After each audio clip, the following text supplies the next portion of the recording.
Warning, this podcast typically features spoilers and strong opinions. Proceed with caution.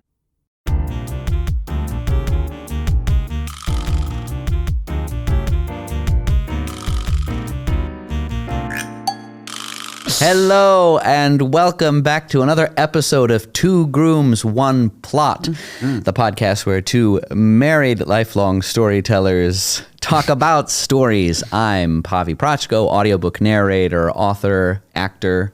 And I'm Colin Funk, childhood development expert and teaching artist. And today we're going to be talking about Poor Things, the new Emma Stone, Willem Dafoe, Mark Ruffalo movie. But first, let's talk about our moment of the week. Sure. I can go first. You can. So I started reading, or I guess I was listening to the audiobook of Ninth House by the author who I don't remember right now. Great. Oh, well. It's pretty good so far, and it lives in kind of the Harry Potter type world. Okay. But at Yale. Ooh. Which is very cool.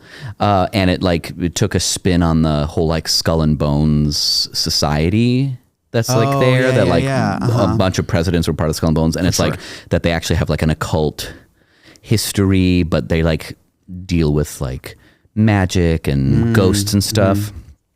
And it reminded me of the Rainbow Rowell books. Yeah, okay. That were also a little Harry Pottery, and I didn't Carry On. Yeah, Carry On, Wayward Son. And I didn't read or listen to those, but you did, and you were telling me about like how the magic works with like the magic system's cool, and this had a similar bent because they deal a lot with like ghosts. Okay.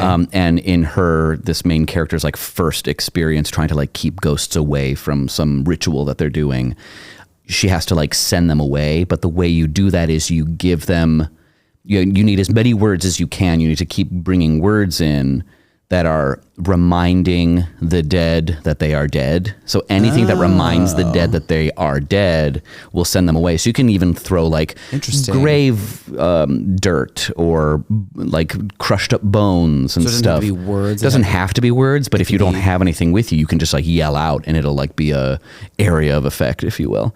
But it's all like the most poignant thing. So it can't just be like, nothing lasts forever. They're saying like, they're singing songs that talk about mortality or poetry and literature that has like that weight of impermanence and mortality. And I thought that was pretty cool.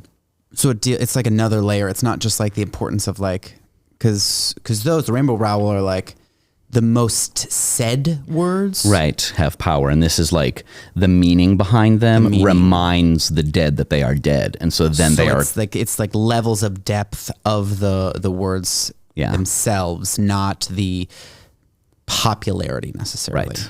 Okay, interesting. It's pretty cool. It gets more advanced than that, even in that scene, because she's special. Who would have thought? But I thought that was actually a pretty cool moment that he's like casting out these like poetry, and she's singing like this old song that her grandmother sang. It's interesting. It's been pretty good so far. Nice. Yeah. What about you? What's your moment? I think I want my moment this week to be RuPaul's Drag Race. Oh, I think I'm gonna. Interesting. We've talked about doing that for the show. Like seeing how doing like a reality show would do story arc, and I think maybe what I was thinking, like maybe we do the if there's a Rusical episode, we'll just like do the Rusical. Okay. And maybe not a full episode because they're so short. Yeah, that's a problem. I'd love to do some more analysis on RuPaul's Drag Race and the way they do storytelling, because they do have a very specific way to... Yeah, they clearly have writers on staff. Yeah, I mean, like any good reality show, they have to create some sort of story arc. Right. And of course, it's different in a reality TV than it would be in a novel, or it's just a different medium, obviously. Right.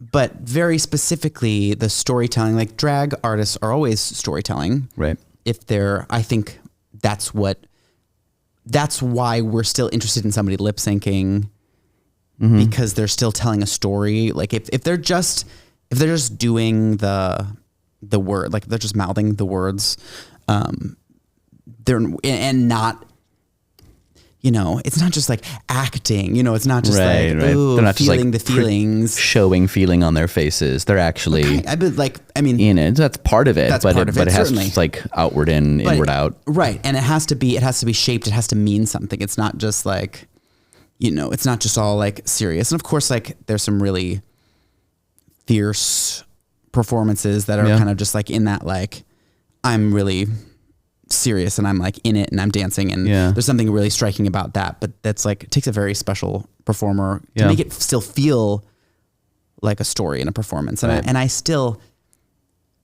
there's something about even those dance moves and the severity. It's not severity. It's just like, it's focus. It's like a, you know, a power, a groundedness and a stillness. Yeah.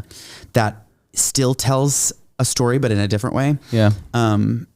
So I think storytelling is obviously a very important part of what drag artists do. Yeah. They're not just, the good ones aren't just throwing on makeup and looking nice. Cause even with their outfits, they're trying to tell a story. Right. Often that's what's happening.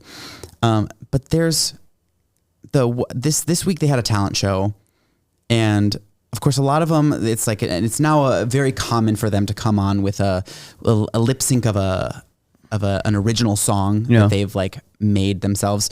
The one that I thought was just like very fun storytelling, I guess, was, and I'm not going to remember.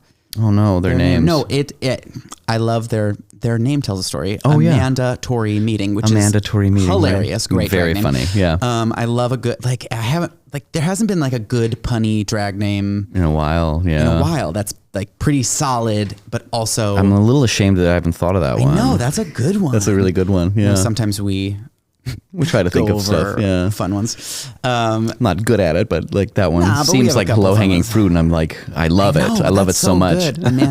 Amanda Tori Meeting. Oh my god, very funny. So funny. But she had she was dressed as a cat, but like she was like singing about her cat, and then she like lifts up a box to be like, here's my cat, and the cat's not there. And then she's like, where's my cat? And then like the song's about, it was very funny. And like, just like the switch of it. And it was very well-timed comedically. Yeah. And it's because it used a very, very basic story. It's just like, I have a cat. I'm talking about the cat. And like when there's no cat and it's lost and she's looking for the cat, I'm like, oh my gosh. And I was like in it now because it's not just like, ooh, it's about a cat. And it's like, puns because cat puns are sexual puns, and it's not just that. It like, once it switches to a story, one, it becomes comedic, and now you have multiple layers to come in at it. Like you get to experience it in different ways, and I thought it was really fun. I liked that. That was my favorite one. And performance, I thought it was great. Unfortunately, I think she would have been on the bottom if they were.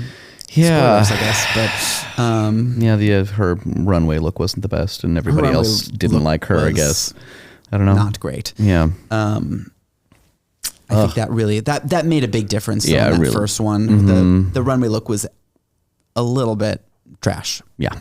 And really it's just bad. like I'm not sure what happened with the makeup, but it was the rest of the episode. I was like, this is some strong makeup. This is some very strong. All the entrances were really strong. There's good performance. That's the other thing. It's so far very strong performers, very strong looks. Yeah. Like not a lot. I'm not seeing a lot of flaws, and like that was kind of one of the biggest flaws we saw in the episode was the makeup skills. Yeah, which is a bummer because one of my favorite performances. In that talent show because of the storytelling. Yeah, great. I agree. I liked it a lot. Nice. Shall we get to it? Let's do it. Let's get to it. Poor Things. Poor Things. I know we like usually have like a disclaimer. We obviously do in this one to like watch it before listening to the episode, but this one like really watch it. Yeah, pause it right now and watch it just go watch it. Don't listen to this episode before seeing it. It's really hard to describe. So pause and we'll wait for you. Okay. Oh, good. Yeah. You waited so Thanks long. for coming back. Oh, my God. Yes, but like I think this, especially like as we get into the synopsis, it's going to be weird and confusing and I think we should keep the synopsis kind of like pithy, just short. Yes. Let's do it. Because like I really did, like, we're not getting people up to speed, right? And it feels like almost vignette-y more than it feels. We'll talk about it. Talk about it. So let's get it to our switch hit synopsis. Okay. Where does it start? With in the classroom, I think. Well, we start with the image of her falling off the bridge. Right. It starts with, but like, so like just maybe it's just best to do the premise then, just like a woman jumps off a bridge, kills herself, and she happens to be pregnant at the time. Yes. She dies, but the baby survives, and a mad scientist, Godwin, played by Willem Dafoe, takes her and then takes the living baby brain and puts it in the woman's body, and then we watch this woman, Bella, grow. Yes. This new creation. I don't know if you can call her a woman. That's like part of it. And so very interesting questions that this movie brings up. Right. And that one, like, to start off, that's a little bit of a surprise. I would say you learn about, an eighth of the way in. Right. But like there's a bit of the movie where you're like, what is happening? What's going on? Mm-hmm. This student of Godwin is coming in and checking on this woman who seems to be maybe mentally disabled. And, so you're coming in and you're like, is this a story about mental disability and how people treat them? And we can definitely look at, that's definitely an aspect we can glean from it. But then we follow, essentially we're watching Bella develop and kind of learn things about the world as we go. Right. And her, like, to see kind of the full cognitive development, because her body is already fully developed. Yeah. So, and so the cognitive development is very fast, right? Because her body already has all of the physical abilities to do what it does. I assume. Sure. They don't actually explain it, which is, it's not that important. Yeah. But then, we're watching her learn about the world and then start making decisions, and then like kind of finding her place in the world as well. Yeah. And the first thing that happens is the student, Godwin and the student wants to marry Bella. Godwin wants the student to marry Bella because he wants to keep her safe. Yeah. Bella's like, sure, that's fine. But first I'm going to go on this adventure with this like cad who takes her away to some fancy hotel. I don't remember his character's name. Duncan, some weird name. It's Mark Ruffalo, and he is ridiculous. Three name. Yeah. Because he's fancy, maybe. I don't know. I don't know. Very strange character. Yeah. But they're having a lot of sex. Yes. It's like sex adventure. She grows very quickly and kind of discovers like the place of pleasure and pain in life. Mm-hmm. Kind of at large. Falls, not in love per se, but likes him for the sex and then kind of dislikes him otherwise. Yeah, we're seeing her like discover things and be inquisitive and kind of like with a research mind without like years and years. We're seeing her discover these things kind of being treated as an adult. Yeah. Without having any of the social restrictions that people have come to accumulate over the social conditioning that, like, usually come with that learning. Mm-hmm. And so the kind of the questions of propriety that she has, and she's like, well, why are we doing it that way? I don't understand. So she doesn't have as many boundaries for herself in the exploring of her sexuality, her use of money in the world, and her class status, her relationship, how relationships work, romantic, friendship, sexual, and otherwise. Yeah. Familiar, like it all gets very complicated. She goes to different cities. This man played by Mark Ruffalo like kidnaps her, obsessed with her. Yeah, he does. takes her on a cruise, and they go to Alexandria, and then they end up in Paris. Because she ends up becoming a prostitute. Gives the money away, and and then she's like, "I'm done with you. You're annoying now. Yeah, goodbye." But he takes her money, and so she becomes a prostitute. She becomes a prostitute to make money, right? I guess let's fast forward a little bit to like get it be like there's like a big twist, like maybe in this like the last leg of the story where the husband of the woman who jumped off the bridge, so this Emma Stone character, Bella, before she died, so the and body, got the mother's body, because Bella is mother body, child brain, and so the husband of the mother of Victoria, whatever her name is, it comes and like disrupts, this. She goes back to marry the student guy, and as the Willem Dafoe character is dying, and he finds her, and then she wants to kind of figure out why Victoria would have killed herself. So she goes with him to like kind of learn a little bit more. So this is all this like, she follows her curiosity the whole story. Right. In the end, frees herself from those shackles as well. Yes. Decides to become a doctor. Lives happily ever after, basically. Yeah. In a world of kind of her creation. Yeah. She's kind of like freed herself from that. She does a lot of exploring and frees herself from these things that keep like along the way. They're like, you can't do that. And she's like, well, why not? Why? Yeah. And then a lot of those things eventually she just does them. Yeah. Yeah. So it's very interesting because like even going through like the plot points, it makes me want to be like, yeah, but that's not really what it is. Right. Because like just saying what happened isn't really the story. It's not really the story, yeah. Which is, I think, very fascinating in terms of the storytelling in the movie. Because maybe it doesn't feel, it weirdly isn't plot driven. Yeah. Even though there's a lot of stuff happens, but it's really kind of what that stuff causes internally. Right. That's really the important thing. It's like, it's not so much, she gets kidnapped so much as she learns what it is to be owned by someone else, right? It's like, it's the other side of it. Desired to be owned by someone else. Yeah, kind of that, to be trapped as opposed to, well, not be like it's the internal part. That's the story. It's like weird because even the kidnapping, like he literally puts her in a box. Yeah. She goes in the box. That's the thing, is like she really does everything.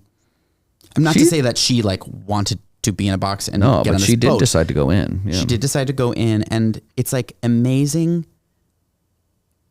how every decision that this character makes is like about 100% hers. Yeah. Even like when she gets kidnapped and she's essentially trapped on this boat, she can't like get off. Right. She wanders the boat, meets the friends she makes, does not. There's at no point where she like makes a couple decisions where she's like, oh, because I made that decision, now I'm here. But like takes everything on the chin. Like she's like takes responsibility for everything. That's true. Which is interesting. And it almost, not that even she necessarily had to be told to do it. That's but she really doesn't blame anybody else for where she is. She's like, well, yeah, I got kidnapped by this Mark Ruffalo character, right? But that's because I decided to go with him in the first place. And yes, there was like some flaw in our relationship that made him super jealous and made him do this to me, but I can trace this back to what I did. Yeah, and I think it's even beyond that, where it's like she's not, it doesn't seem like she's really bogged down by shaming not only herself, but other people. It's not about shame. Yeah. It's like, you want this? That's weird. Yeah, well, I don't want that. I don't want that. And it's very... So perhaps this is over. Yeah. She makes those decisions and essentially is like, okay, you made that choice and I'm making this choice. You asked me to get in the box. You brought me here. That was your choice. Yeah. You're trying to trap me on this boat. Oh, it's going to be easy to to find you. And she's like, okay, well, that was his choice and I don't want to do that. So I'm going to find out when the next stop is and I'll make friends and I'll do what I can in this, but I'm not just going to do what he did. Like, I don't like that he did that. Yeah. So I'm going to make other choices. Right. Within this world of choices that I have now. There's not this sense that she has to, there's no like, I need an apology for this thing you did. Yeah. I think it's very interesting that it's like, well, it doesn't matter. He made that choice. And it was kind of, it feels like, I remember reading The Power of Now back in college when I was, reading all those Eckhart Tolle, self-help things, 4 Agreements, Power of Now, where it's like, they say things like, people's anger and people's choices, other people that never has anything to do with you. Yeah. And that's like such a hard concept because we feel so responsible for other people and what their feelings are. Right. And at no point did she feel responsible for other people's feelings, nor did like things that other people did affected her feelings. And she was like she's like, I'm finding that this is making me feel like this. Yeah. But it's not like a blame, like, look what you did to me. It's like, well, this is happening, so maybe I want to make this choice. It's all about like, well, this is happening. Yeah. One, the character is all about inquisitiveness and learning. Yeah. So it's like, I wonder what that tells me, what that teaches me, what I've learned about the world or about other people. It's like you can see like the decision tree. Yeah. It's like a character who really lives off of decision tree. It's like, I'm here now. I'm just going to make this choice. Sure. Not relying on some other emotional support elsewhere to do it. She lets her emotions guide her. Yeah. That it's not separate from emotion. Right. Which is kind of the trap that Godwin falls into. He's also from this like very inquisitive place. Yeah. He even says, I think in the movie, the mistake was letting her have feelings. Right. The mistake was, for him to grow feelings for her. Because I was like, but I think they created the new one. I mean, generally just having feelings generally. Yeah. That is like, the mistake was to let her have her feelings, I think is what he said. Yeah. Something like that. Something but it like was that. like, I think letting her make decisions based on feelings meant she left. Yeah. And so that was his just emotional response. Yeah. Funny enough, Weirdly. ironically. Sure. He was actually having an emotional response. Yeah, by kind of neglecting this new experiment that they found. Yeah. That they like redid the experiment in another person and were trying to do things like continue the experiment, and he was treating her poorly. Yeah, treating her coldly. Treating her coldly, and that in itself is the emotional response. Like he's lashing out. Well, yes, he's having an emotional response. Yes, he is letting emotions guide that choice as well. Yeah, because he's missing Bella. Yeah, and I'm sure he's doing it for science, but also like he missed her, wanted someone around. Yeah, and it's funny, like the lack of emotional connection had a very different outcome on the development of this the new person. They just called her the new one. The new one. Yeah. The new one. You made another one? You monsters. You monsters. Yeah. Very interesting. Obviously a lot of like intellectual questions, a lot of societal norm questions, some, these like big ethical questions too. Like, is this, there's so many weird, the scenario really sets up a lot of, how am I supposed to feel about this? Mm-hmm. Yeah. That's a big undercurrent of the movie.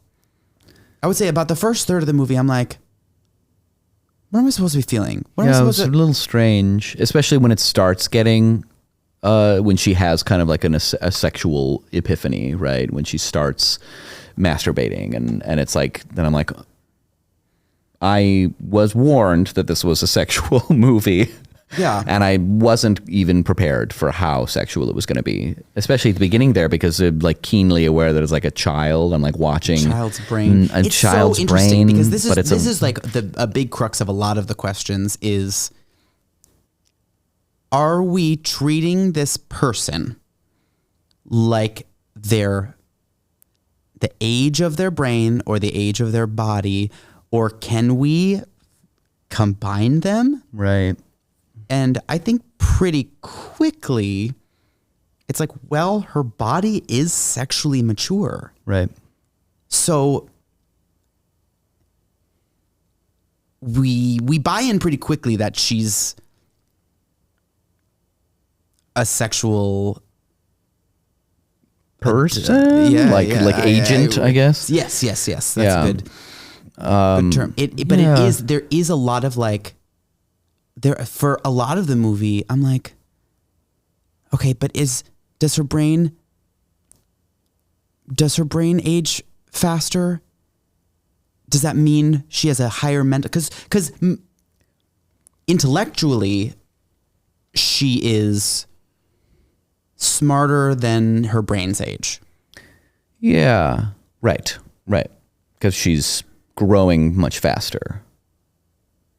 Intellectually, right. Cognitively, yeah. Yeah. Maybe we'll talk should about get to development that in a second. Yeah. I want to keep on I feel like the things that were working and were interesting for a bit before I talk about the things that are... Sure. And I guess to that point is those questions, I think, are the movie. Like, that is the success of the movie. Yes. Is the, like, yeah, you're gonna feel weird. You're gonna feel weird when you watch it. You're not gonna know what to think and to feel. And that's absolutely the point. Right. You know, you're not supposed to. You're not supposed to go and be like, well, we know how that's supposed to go and how that's supposed to feel. There's a couple, I think there are many moments in the movie that I was like, oh, I'm actually not as weirded out by that as I feel like I should be. Or like, I think if someone presented this in a different movie, I'd be like, ha, gross, terrible. And I'm watching in this movie and I'm like, that's an interesting idea. Yeah. Like what? I guess what's coming to mind is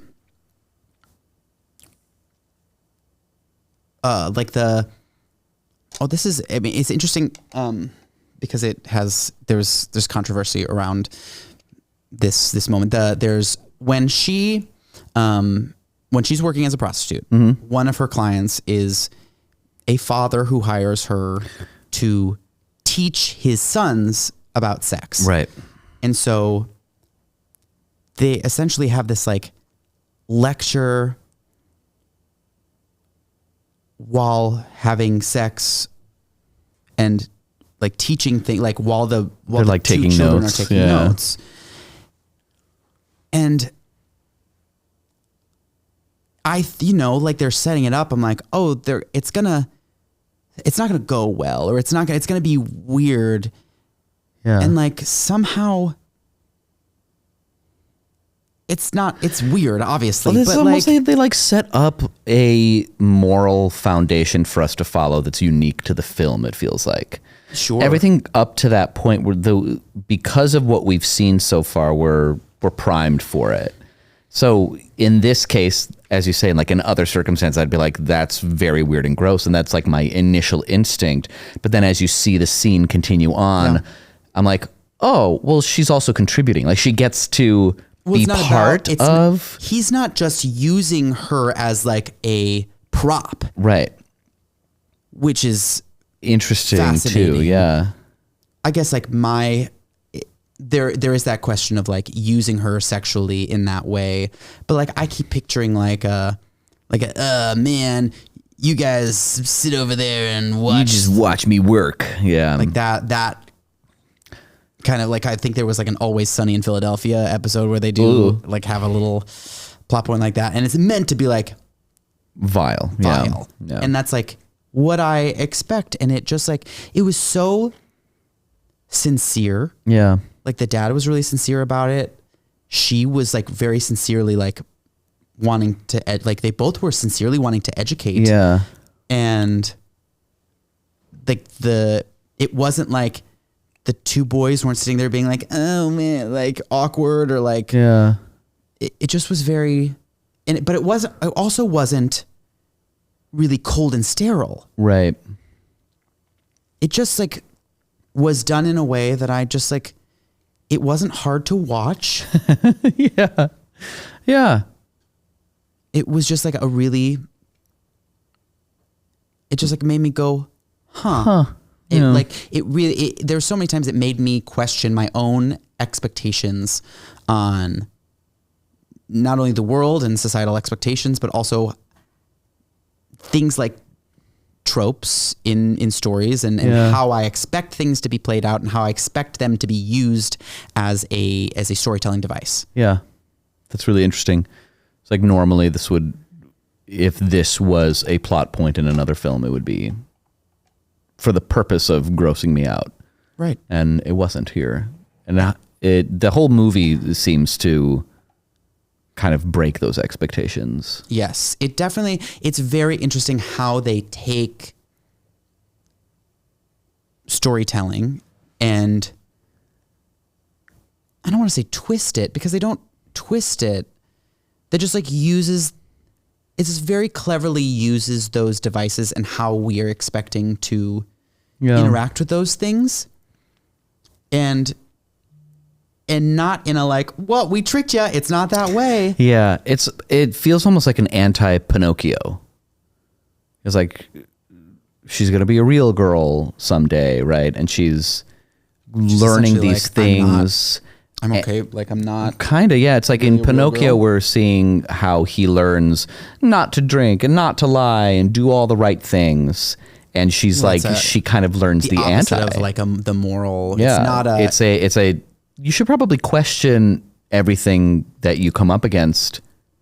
And she has kind of the mind to do it because, as you said, she's growing quickly, but she's also in an adult's body. So she's going to be encountering things. Adults will be giving her things from that vantage point. Yeah. They Yes. see an adult before them. So that's how they treat her. It's childlike curiosity with the access to adult interactions. Yeah, which is really interesting. Very fascinating. And an interesting kind of take on the stranger in a strange land thing where you have like, it's like as if an alien came down and it's like, we have this adult looking alien that has no context for the culture at large. Right. And now they have to kind of like ask the questions. Learn about our culture we get to through this otherly intelligent being, whatever. That said, learning about our culture, I think one of the things that really worked for me was, and maybe this also helps with some of these morally gray things too that we can stomach for some reason in this, that it's not set in an alternative world. Yes. It is Earth. There's Paris and Lisbon and Alexandria and London, places we know,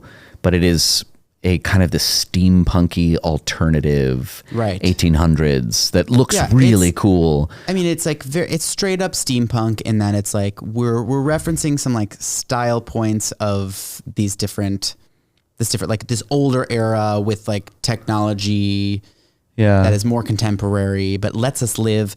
Like we talked about it a little bit in Saltburn, like we're living outside of these very, like if she had an iPhone, she would never leave the iPhone. You know what I mean? Like that. We're living outside of that world. That putting it outside of our contemporary world allows us to do that. But making it the steampunk, which is like specifically not fantasy, specifically not, I would say, it is. I guess it's more of a subsection of like a sci-fi. Yeah, it's a little bit sci-fi, sure. It's like I always feel like it's like sci-fi with like a sprinkle of fantasy. Like it's kind of like if there's like a magical element for me usually in steampunk or even supernatural. It's just like speculative, but it gives us the world physics feel different. Yeah, it gives us access to these magical or impossible things. Yes.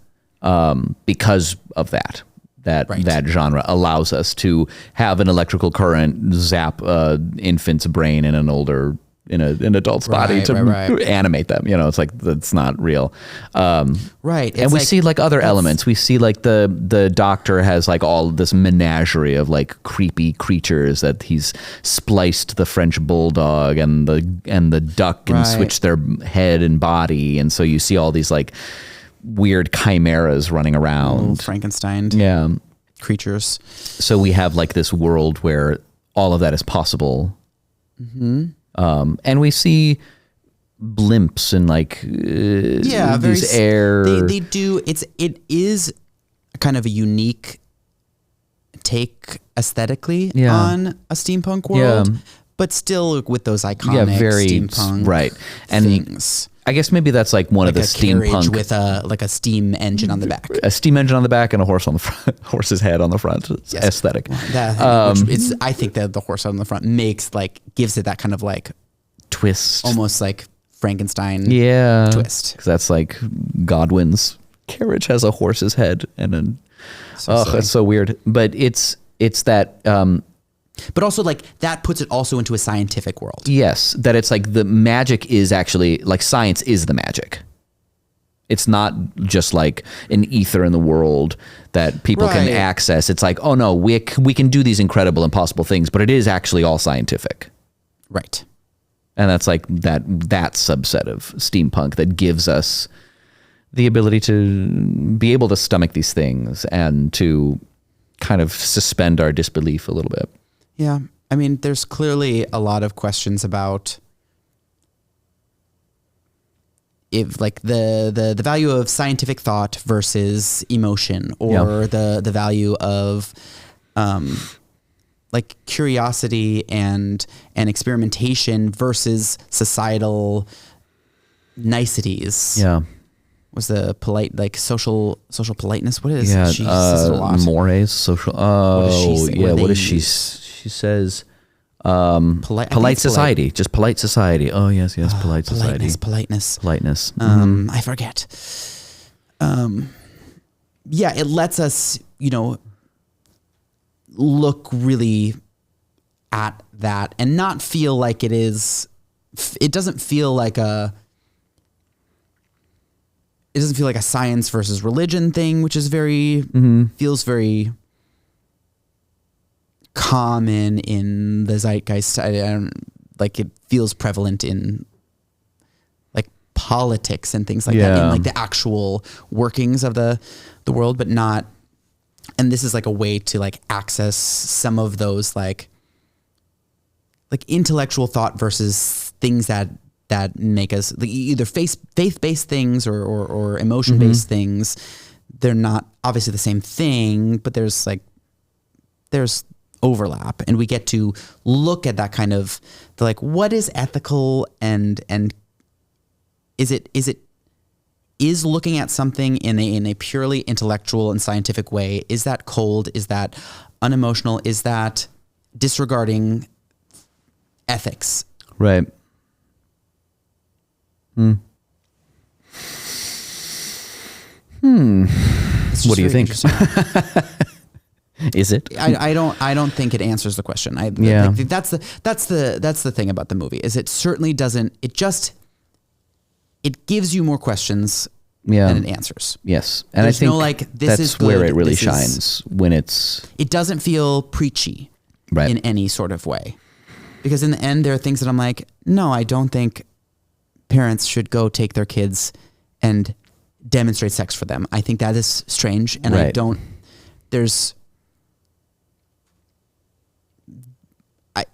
I don't know, and maybe that's like my social weird feelings about it, but I also think it's probably not appropriate. There's weird things. I don't know. It feels weird. I think there is something developmental about being weirded out by your relatives sexually. There's something that I don't know. I assume biologically that we are meant to not really be attracted to people that we're related to, as we've seen, like inbreeding and things like that can lead to complications. Yeah. I think that's interesting about the non-preachiness. There are some moments where I did end up feeling that way, and I think that feeling what way? that it in the times when it shined was when it was not making a statement, but there were a few instances where I felt it did make a statement, and that was kind of where it ended up. Those some moments where I ended up falling flat for me. And do you want to transition? We can transition to things that didn't work so well. Okay. Yeah. So yeah, why don't we start there? That there were some pretty obvious, like, this is a good example and this is a bad example of a person, where it's like we have for the student, right, who ends up wanting to marry her, and then when she leaves, he's like, yeah, well, first he's like fights for her, then he gets like chloroformed. So then but later on when she is taken away the second time, he's like, no, it's like everything he says is exactly right, and for her to go, and it feels like we almost we give short shrift to this person, right? So it's like what is his name? I don't remember his name now. I'll look it up while you talk. In the first instant with her, when she's like, I'm going to go on this adventure, even though we're betrothed, he tries to fight for her to stay. He gets thwarted. She goes anyway. Later on, when his wedding is interrupted, he doesn't fight her on it. Max McCandles. Great name. Yes. The character's name is Max McCandles. They had really good character names, I think, in this. They sure did. Yeah, the script was great too. But it was very interesting. It was really interesting writing. The dialogue was fascinating. But I think where they show us like her, the Mark Ruffalo character is like one type of bad, and then we see the husband comes, Alfie, and he's another type of bad, and we have the ideal, placid, ownership centric. He is just, I don't have any feelings about that. I'm just jealous about this thing. And that's actually what the ideal is. It really felt to me like they were saying like, this is actually like a good man versus these bad men. I guess I will disagree, because it doesn't feel like, I don't know, all of the characters, they showed, I guess the point is like they showed reasoning behind all of these characters. Mm-hmm. And at no point did Bella blame what's his face, Mark Ruffalo's character, Duncan. Yeah, sure. There was a lot of back and forth on like, maybe it's good, maybe it's, and like in the end being like, well, he wasn't right, I'm making a different choice. Yeah, and it's not so much what Bella thought. I don't even think she ends up with Max McCandles either. No. Like she does, because he's like there. Yeah. But also like, so is her friend, sure. The other prostitute. Say her name at all? I don't know if they did. No, they did. They did meet her. Toinette. No, yeah, they're Toinette. Yeah.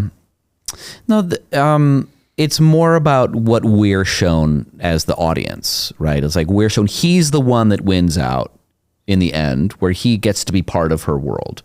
He's the one that, in the end, says all of the right things that for her. And so it's like we're being shown like these models of like who is the good person. I guess you could interpret it that way, but isn't that kind of, I mean, but even Max, there was things that Max had done or said true. That's true. That it's like she disagreed with, and she's like, you didn't tell me to be, why didn't you, you're Godwin too. Like there's a lot of very interesting and complicated relationship with Godwin, because like even with Max McCandles, it wasn't like the one and only sexual partner. There's something about not being like, because and the man who is her father is also not a sexual partner. It's not a romantic partner. Right.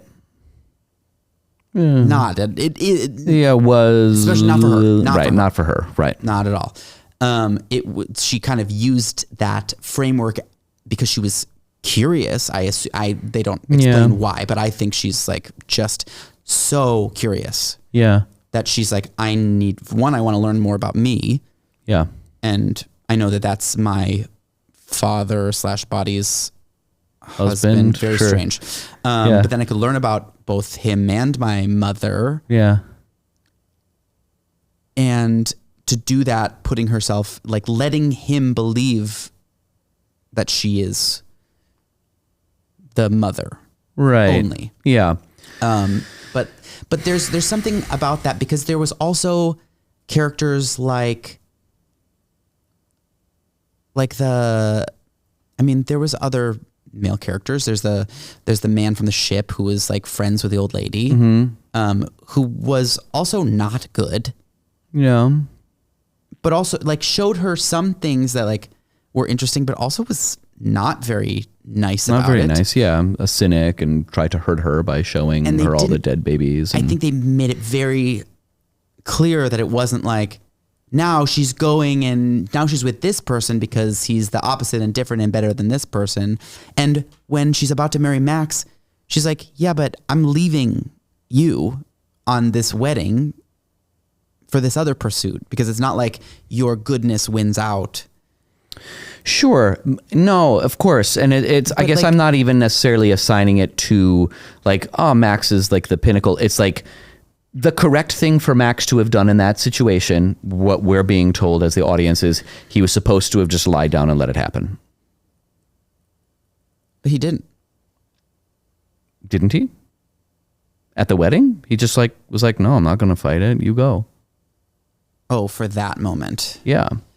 Yeah, for that. And no, because I feel like both him and Godwin put her at great risk letting her go. Yeah. I mean, I think how dangerous and scary the scenes with her husband, they're horrifying. They're terrible and scary. Well, and I'm like, right. They should have done something maybe. They could have done something, and that might have been, it leaves it so open to me. I don't know. I don't know. I feel like I get that there are elements of modern day very extreme feminism that come through here. Sure. Okay. That like that leaves behind men. Wow. So brave. I know. I'm so brave. No, that there is an actual human being there. Right. And whether or not there's like a better way to manage or deal with whatever's happening and everybody's got agency, blah, blah. But it's that we're supposed to believe that Max is supposed to just lie down and it was better now. He learned his lesson that she gets to do what she wants. Even though there are actually other people now that she has tied her life to. I guess the overarching theme that I see with that is we shouldn't in general be trying to control other people. And it's not saying that her dismissiveness of the male characters is necessarily ethically correct. Mm-hmm. But ultimately it's fruitless to try to like stop someone and control someone if they want to make a decision. Yeah. There is something about like, there is a, what if that did happen? Mm-hmm. What if we did just allow that person to make those choices and live with those consequences themselves? Yeah. And not have to come save them and not have to like, there's no, I told you so. There's no, that's a good there's point. no like, you were right, I was right. There's none of that because it's all just choices and we're moving forward. I guess I think maybe I'm adding in a little meaning from this perspective that it can be taken the other way, perhaps. That it's like, well, what if he does let her go, and now the consequences she's dealing with is she has to like deal with this homicidal maniac. And so like, oh, actually maybe she would have appreciated it. It's just like, it has just consequences. It's not necessarily making a judgment per se. I think that's kind of speaking to part of the whole point of the movie, is that we are assigning judgment and blame to all of these decisions. Yeah. Pretty frequently. Yeah. And that's how we interact with storytelling a lot of the times, is that characters are doing this and that. And when they do something that turns out well, they were supposed to have done it. And when they do something that doesn't turn out well, they weren't supposed to have done it. But that's not actually how opposite of, because we're actually, this story is actually looking at storytelling itself. Yeah, it is. And those preconceived judgments on people's actions are kind of a big point. Yeah. Like you are reading that whether or not because this turned out well, that we are supposed to believe that his actions were right and good. And that I don't feel like we're supposed to, there's so many times where we just see a choice and then the consequence. Yeah. There isn't a, oh no, I messed up. That's the whole point. We see the characters around her doing that. And by the end, these characters that were closest to her have kind of come to... Yeah, she like creates a small enclave of like-minded people, basically. Sure. Yeah. And that starts with Godwin and this and Max. Yeah. Who already start in the movie as outside thinkers. Right. They're set up at the beginning as like, Godwin is an eccentric, yeah, but also like ostracized by society because of the way he looks. Right. And there's a lot of like references to his dad having done experiments on him growing up. Yeah. And the way the physical appearance and the way he interacts with society, because he has to like give himself gastric juices. Yeah, so weird. That those things make people see him in a certain way without any sort of deep dive into his actual self. Yeah, they can put that aside, which kind of gives him access to the ability to think outside of the ethical norms, because he can see outside of them. Right. So he's already kind of there. And this student, Max, goes into his classroom and hears something that is yeah, he's like the village doctor, also an outsider in that society that's all upper crust, and also hearing something that kind of resonates with him. Yeah, something that he clearly feels on the outside himself and has a different way of thinking. Yeah. And so is clearly not fitting in with his peers. Right. And is able to have that mental flexibility. He himself is like, he lives kind of in between. He's not quite one or the other. Yeah. But interestingly, the relationship and learning to care for Bella, I think it helps that he had very quick feelings and connections with her, and then very quickly got it taken away, and was able to really think about what all of it meant. Yeah. Because I think it's very interesting that when she comes back, he's like, I cared for you. I was really, really enamored by you. Yeah. And she's like, well, are you still? Mm-hmm. He's like, yes, but not in the same way. Mm-hmm. Like, the difference between like having a real genuine connection with someone and having kind of like a crush or a lust or a session there, because they're not, none of these things are truly independent from each other. Right. Like, yeah, those kinds of obsessions and things, they are because of the relationship. Mm-hmm. And how he can, because he's in this, very inquisitive, and he's now taking care of another creature. Yeah. Creature, I don't like, if we want to call. Sure.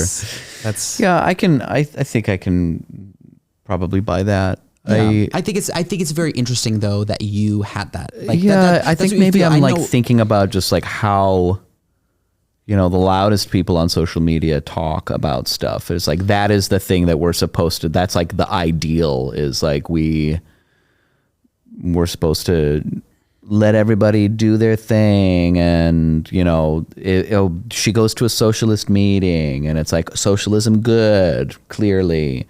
There's no question about it, right?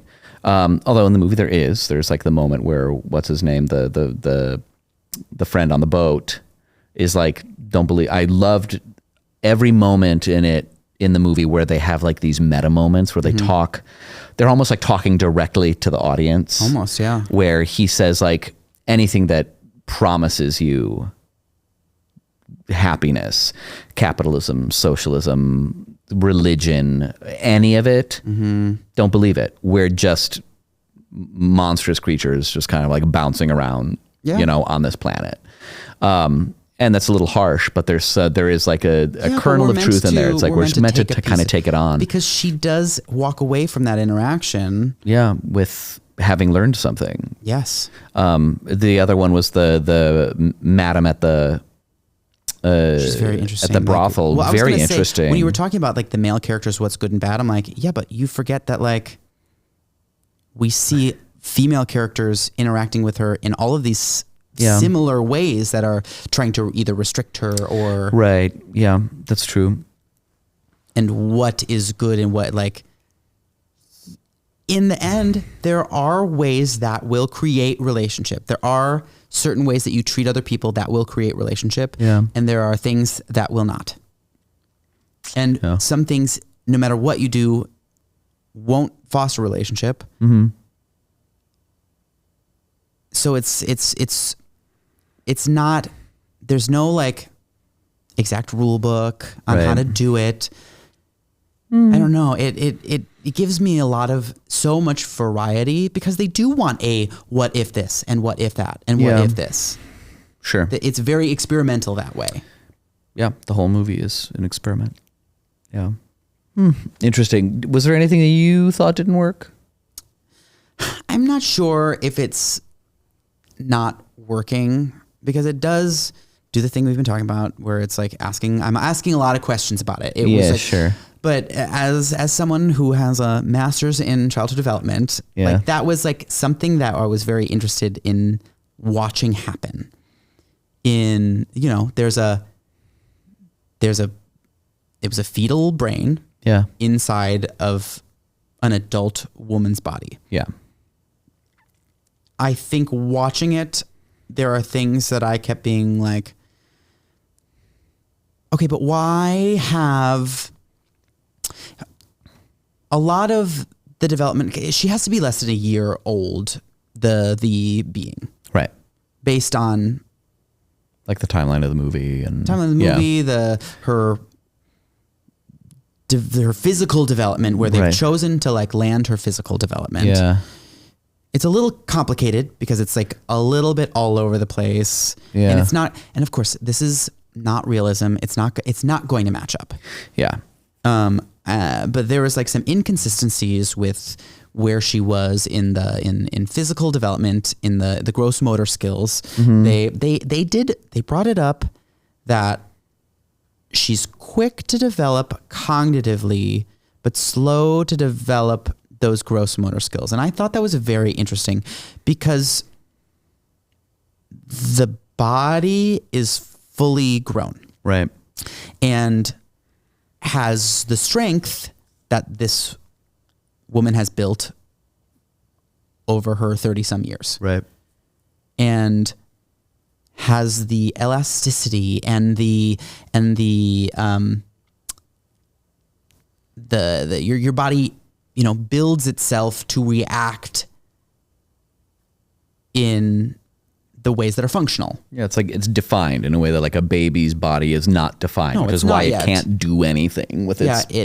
And it's like a baby is essentially at first like sending off some like random movements, and the baby's like, when that happens, it's this, and then it whittles it down. It's like they're doing physics work in their brain for the first few years, and just like, I need some random movements to teach myself how that works. So there's like an element of, there's going to be some disparate movements because like you just don't know what that is yet. Yeah. But some like on top of that, you need to build the strength and the coordination. Like those things aren't actually built into the body yet. When in the adult woman they would be. Right. So I really believe that because of that, the physical development, like I don't know why the gross development was slow and some of the fine motor was quick. Yeah. That didn't really make sense to me because fine motor is, I guess, like, and the fastest was the cognitive development. It's like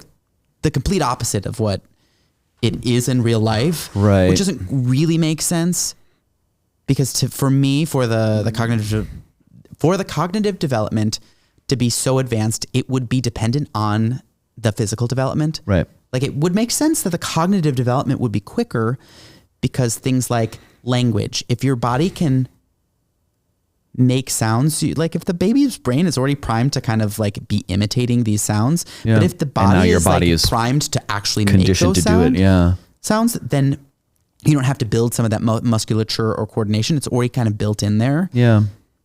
Then you would get it so fast. You get language quicker. Right. Especially when your brain is that like spongy and young. That's really interesting. Yeah. But I think that is dependent. None of development is separate from each other. Right. That's the part the suspension of disbelief there, that it's like you can't pull out one thread at a time. Right. You can only in analysis, but not in actual functionality. Like it all happens simultaneously. Yeah. While we do look at each piece of development as a separate thing, they don't happen separately. Yeah. And they happen because of each other and in conjunction with each other. Yeah. It's like the idea of body mind. It's not your body is a part of your mind and your mind is a part of your body. There's one functioning organism. Right. It's not quite the same as like a computer hard drive and the screen, which is just the thing that's showing me things. It's not like an image being projected. Yeah. Like the brain, like the nervous system is an extension of the brain. Right. Right. It's not separate. Yeah. And so having moments where, and there's a lot of moments where it's just like, well, she just like very deftly moved the blanket off of her body. But then when she pats him on the back, it's like she's like slapping him and doesn't have any sort of finesse. Yeah, which it's like they chose some of these like very. It's almost like they did that as a signal that she is still developing. Like it's like they're showing us with her physical movement what's going on in her brain, as opposed to actually having something a little more accurate, if you can call it that. You know, it's like they're broadcasting to us, you know, her clapping, that very obvious, like wide fingers baby clap is like, oh, because she's a baby. You're just showing me she's a baby. But like in the scene before, she takes a piece of fruit and is able to pleasure herself sexually with it. Yeah. With great finesse. And then she can't close her fingers to clap and just like... It's like, that's a weird disconnect there. Yeah. And it might be like not quite thought through. This is the childlike... We're seeing the manifestation of that, like still the childlike emotion where it's not like, I haven't made that nuanced yet. Right. There may be something there, but it just kept making me ask questions about it. And in the end, it got to a point, about a third into the movie, it was like past it. Yeah. Where I was like, it was not kind of doesn't matter anymore. Yeah. It doesn't matter. In the end, it doesn't actually matter. Right. Because it's like, the question isn't, what if we put a baby's brain in a woman's body? Let's see what happens. I mean, there is that obviously, but it's like, but that's just what if that, but also what if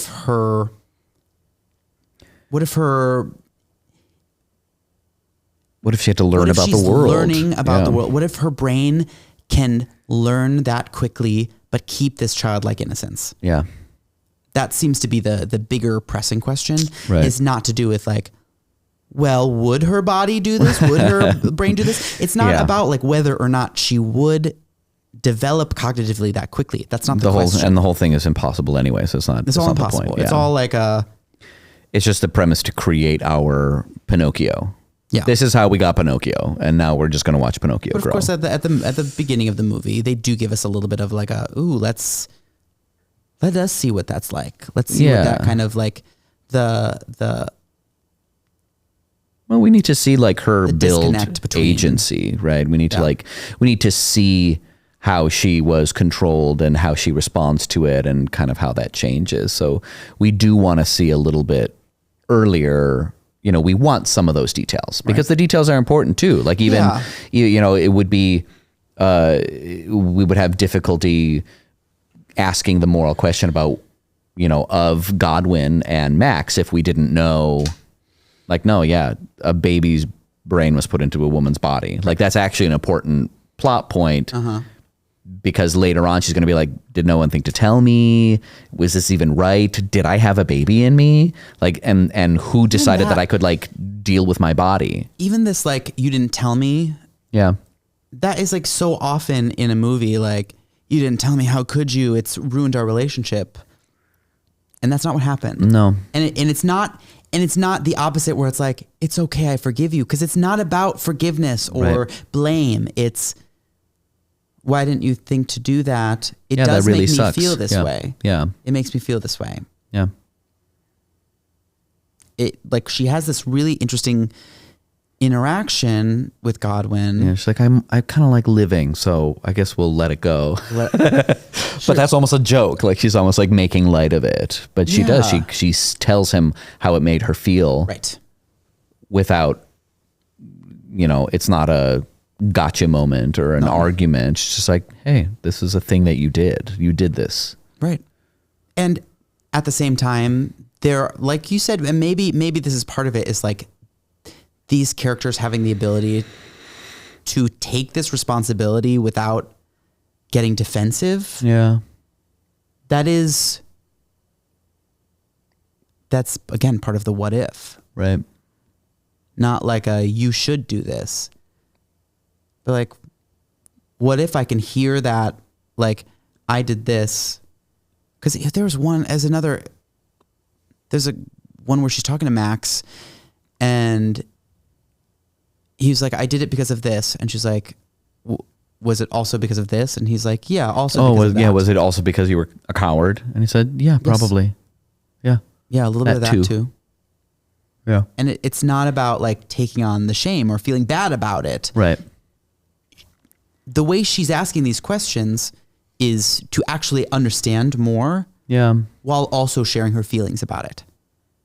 Yeah, and I think that was like my favorite part, where it's like it was like the embodiment of what the madam says, where it's about like she has this huge meta moment where she's like, life is like going out and experiencing the good and the bad, and and you have to do all of it, you know.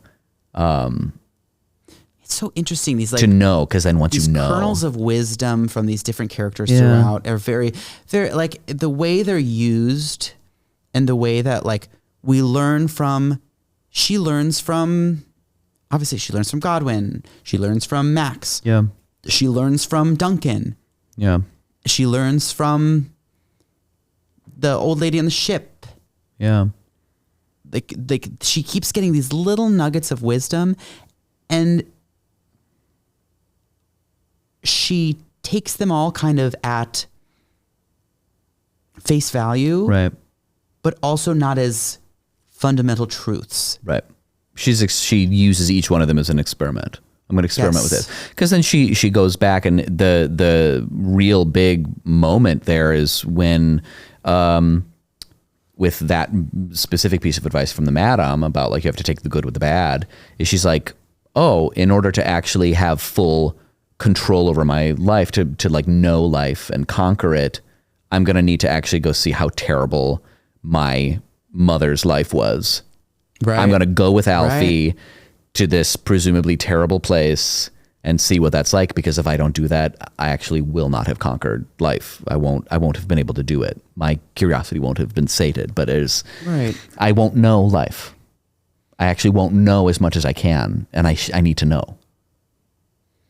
It's interesting because it's like also not a curiosity killed the cat moment. Yeah, no. And again, she didn't, like, he was vile, that man. Really horrible. Yeah. And like obviously like the most clear depiction of like this, we kind of like universally hate this person. Yes. Like he's not doing things that are ethically ambiguous. He's doing things that are like, we can pretty much put that in the evil pile.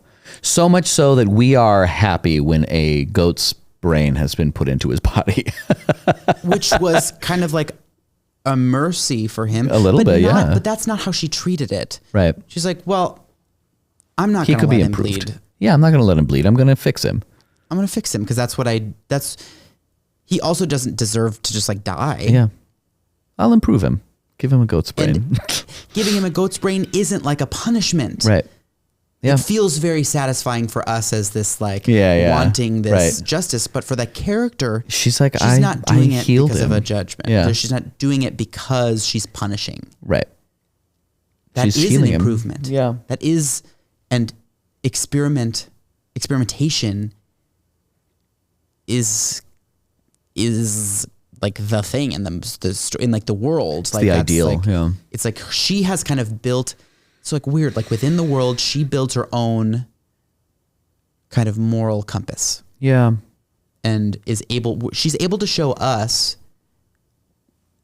the world through it, even with characters around her that don't fit in, because she doesn't, it's not in like this, like, I'm defying. It's not defiant. Yeah.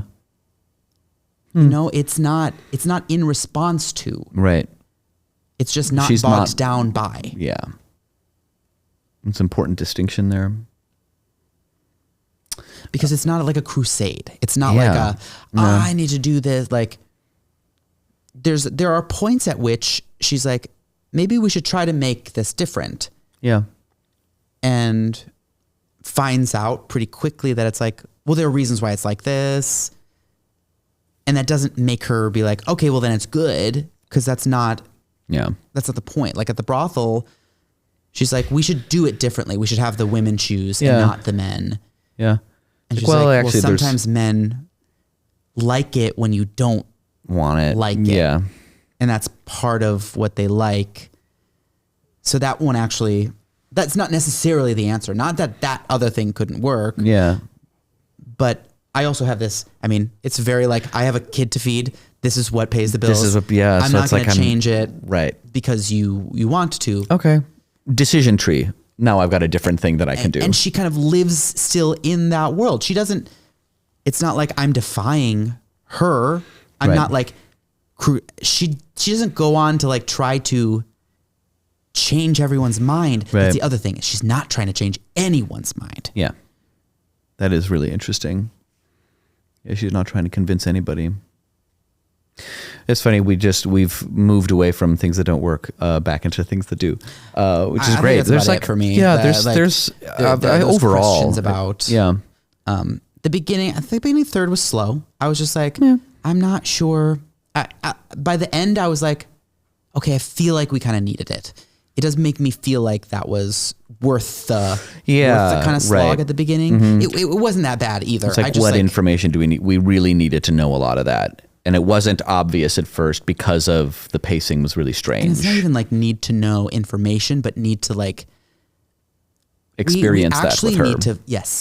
We need to see these we need to have these experiences with her. Yeah. We need to have her innocently stabbing a dead person's eyeballs to kind of like get that feel of like, we don't linger on it. We feel like it's like a shocking outlive jarring, first, but yeah. And then we're like, oh, it's just, I guess it's okay. Is it okay? Yeah. Still that question, but like we kind of need to see some of those like very childlike experiences. Yeah. To really buy into the fact that she is developing in a different way. Right. Yeah. And has this childlike curiosity. And it's like interesting. They do pull interesting pieces of development out where it's like, yeah, she's clearly, they're like setting her like her cognitive development is off the charts. It's like way advanced. Yeah. She very quickly moves past any sort of like, I need other people to help me physiologically, which is okay. There's a lot of things that I'm like, okay, she pees on the floor. Why? Yeah. I don't know. Power? Because she's a baby. Right. Yeah. Because she doesn't know how to do that, but she doesn't know how to do it, but that's not she really how the would. body works. Right. But then like, that's the question. Like even if the muscles could do it, would they do it? Right. I don't know. I feel like not that she would like hold it and know to go to the bathroom necessarily. There's some questions that I have about it. I'm like, yeah, she would be holding it, but she's not. There's at no point that we're seeing her in this like earliest stage of development where she's really relying on other people for her physiological regulation. Right. Yeah. We don't really see that. Even though some of the physical things we're not seeing, obviously, like she's more developed than an infant, physically too. But it's still, there are things that are like, that would be what would be creating those relationships. Yeah, some of those things. Like earliest relationships are with the people who are regulating you, right? Physiologically. There are things that like developmentally happen because of what's happening in the body and what's happening in the and because those things aren't happening at the same times, and because we're skipping into this like period where she's playing, we're also like moved past this like, I want to explore but also I want to feel secure.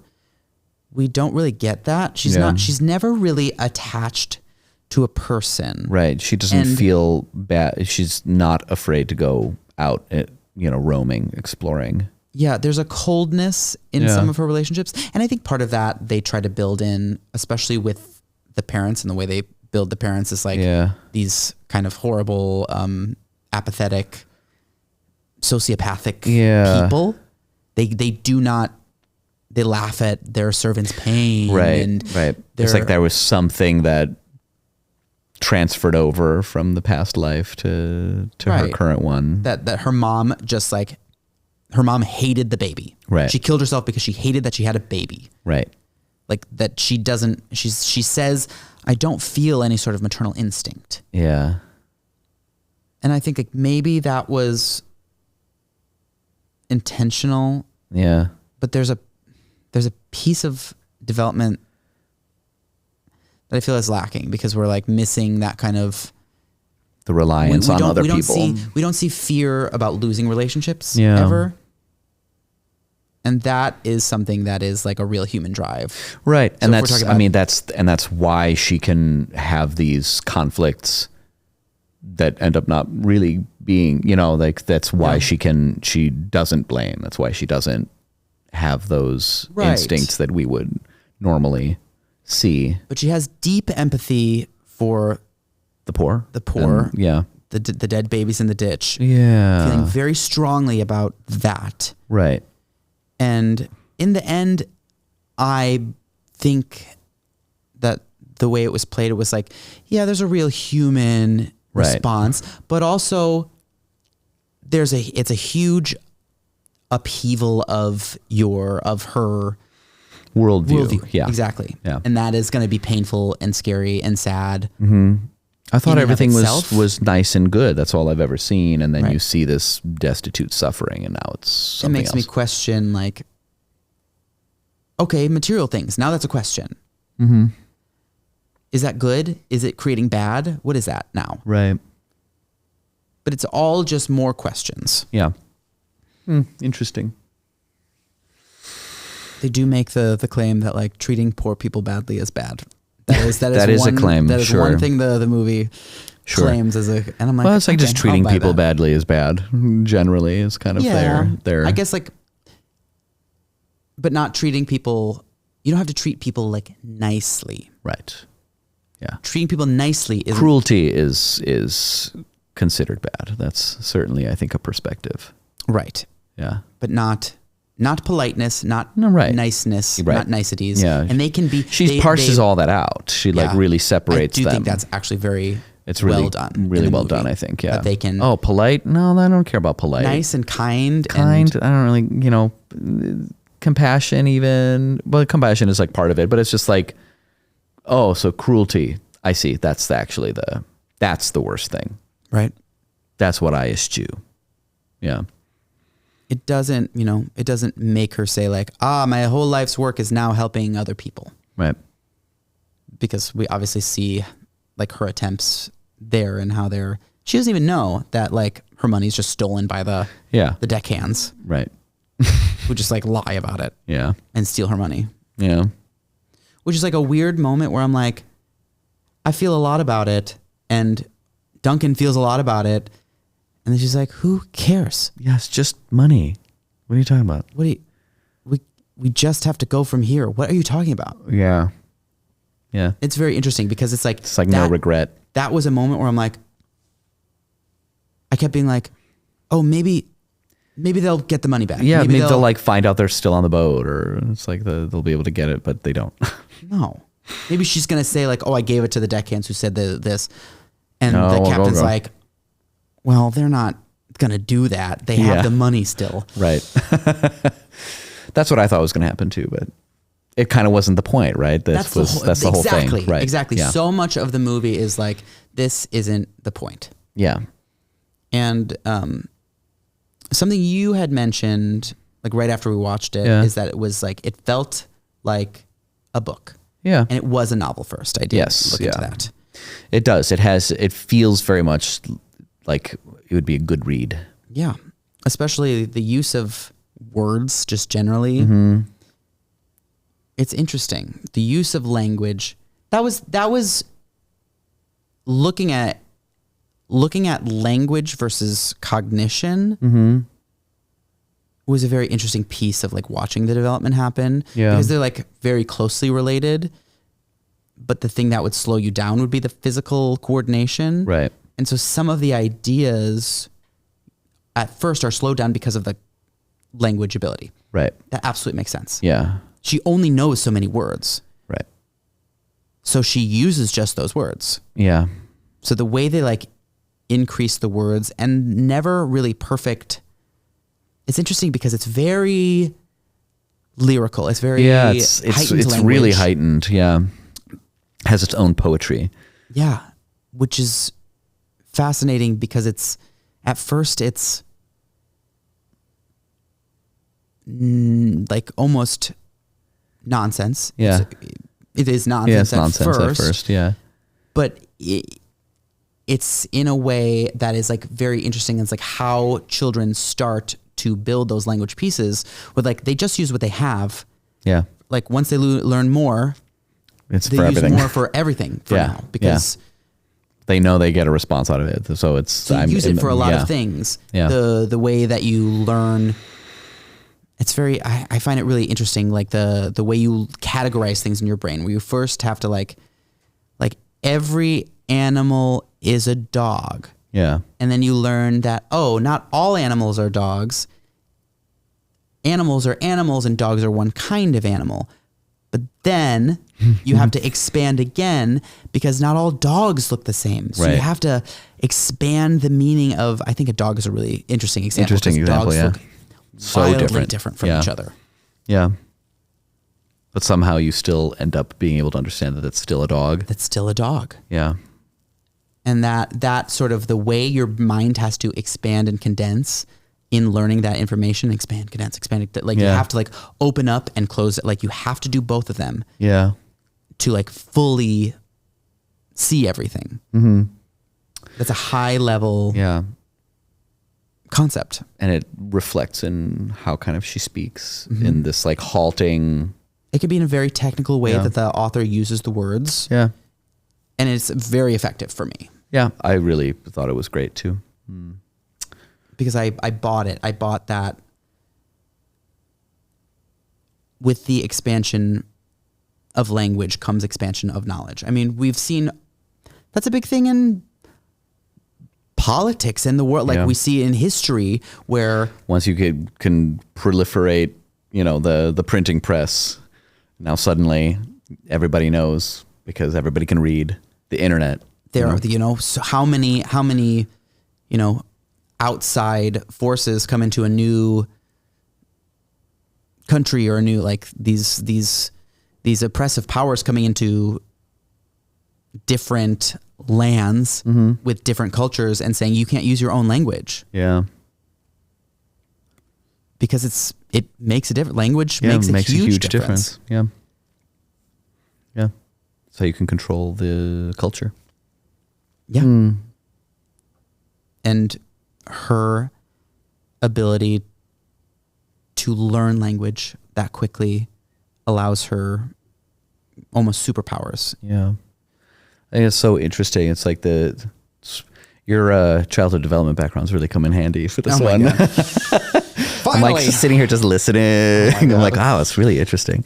It is. I mean, it's very interesting. It's really fascinating. And, there's really not well a lot done. of things that really take a look at it in really interesting ways like this. So I found the movie very fascinating from a developmental standpoint. Yeah. Certainly. I mean, like, it just is, that is one of the main That's questions. like the thing, right? You're like, It's always relevant as far as storytelling goes, but it's just relevant, like, and this is about that, Yes. It's a plot point. Let's rate it. Oh yeah, do our ratings. Yeah. So story. I think I give it a 5. Okay. Yeah, I was really enamored by the story itself. I think because of how novelistic it was, like that it felt like reading a really interesting book that I would really want to read. And all of the internal change and growth, really the things that she was experiencing and how she was coming out of it, I thought was really masterfully done. Yeah. I really liked story-wise. I think I agree. I think it's very compelling storytelling.